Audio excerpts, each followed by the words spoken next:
നല്ലൊരു മൂവിയാണ്, എൻ്റർടൈനിങ് ആണ്. എല്ലാ സിനിമയെ പോലെയല്ല, സെയിൻ ജാക്കോൻ്റെ എല്ലാ പടയും നല്ല സ്ട്രോങ് ആയി നിൽക്കുന്ന ആളാണ്. എങ്ങനെയുണ്ടായിരുന്നു ഓഡിയൻസുമായിട്ട് മൂവി കണ്ടപ്പോൾ? നല്ല റെസ്പോൺസ് ആയിരുന്നു. തിയേറ്ററിൽ നമ്മുടെ ക്രൂ മെമ്പേഴ്സ് അല്ലാതെ ഒരുപാട് ഒരു പടം കാണാനുണ്ടായിരുന്നു. അപ്പോൾ എല്ലാ പ്രിയപ്പെട്ട സിനിമാ പ്രേമികളും പടം തിയേറ്ററിൽ വന്ന് കാണണം. ഒരു കൊച്ചു തമാശ നിറഞ്ഞ ഒരു പടമാണ്. നിങ്ങൾക്ക് എന്തായാലും ഇഷ്ടപ്പെടും. ഞാനിപ്പോൾ എൻ്റെ അഭിപ്രായം പറഞ്ഞാലും വേറെ ആൾ അയാൾക്ക് ഇഷ്ടപ്പെടുന്ന പറഞ്ഞാലും ക്രാഷ് ആവുക. അപ്പോൾ അഭിപ്രായം പറയാതിരിക്കണമല്ലോ നല്ലത്.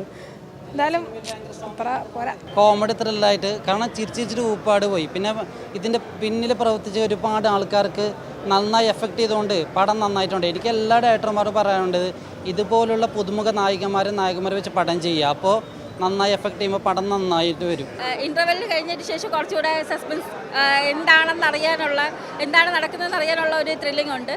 അപ്പം ഓവറോൾ കണ്ടിരിക്കാൻ കൊള്ളാം, നല്ലൊരു മൂവിയാണ്. ഡെയിൻ ഡേവീസ് ആണെങ്കിലും പിന്നെ ചെമ്പിൽ വിനോദ് ഒരു പ്രത്യേക ക്യാരക്ടർ, ഒരു രക്ഷയില്ല. നല്ല അടിപൊളി ആയിരുന്നു സിനിമ, നന്നായിട്ടുണ്ട്. എല്ലാവരും തിയേറ്ററിൽ വന്ന് തന്നെ പടം കാണണം. ഇന്നിപ്പോൾ 3-4 പടം ഉണ്ടല്ലോ ഇന്ന് റിലീസായത്. ഓക്കെ, അപ്പം തിയേറ്ററിൽ കണ്ടപ്പം കൂടെ ഇരുന്ന എല്ലാവർക്കും തമാശകളൊക്കെ വർക്കായി, എല്ലാവരും ചിരിയും പരിപാടികളൊക്കെ ഉണ്ടായിരുന്നു. അപ്പം പടം ഇനി നിറഞ്ഞ സദസ്സിൽ ഓടുമ്പോൾ നന്നായിട്ട് വർക്കാവും എന്നതിനാണ് പ്രതീക്ഷ. അപ്പോൾ എല്ലാവരും തിയേറ്ററിൽ തന്നെ പടം കാണുക.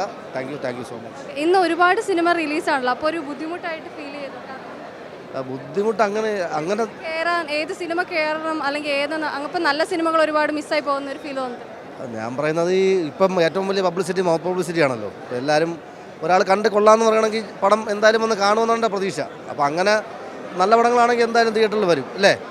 അപ്പോൾ അങ്ങനെ പറഞ്ഞറിഞ്ഞൊക്കെ വരട്ടെ.